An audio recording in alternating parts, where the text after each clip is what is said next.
আজকের নববর্ষ প্রথমে সকলকে শুভ নববর্ষ জানাই।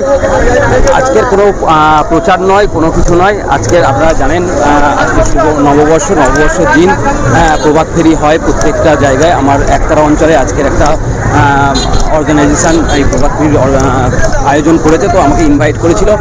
কোনো পলিটিক্যাল ব্যানার ছাড়াই, কোনো প্রচার ছাড়াই আজকে আমি এই প্রভাত ফেরির মিছিলে হাঁটছি। এই কারণে খাবার থেকে একটু আলাদা। আসলে ব্যাপারটা হচ্ছে রাজনীতি তো 60 বছর হতেই থাকে।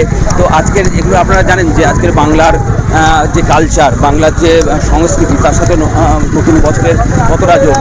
এই সময় আর কি প্রত্যেকটা এলাকাতে আর কি নববর্ষের অনুষ্ঠান হয়।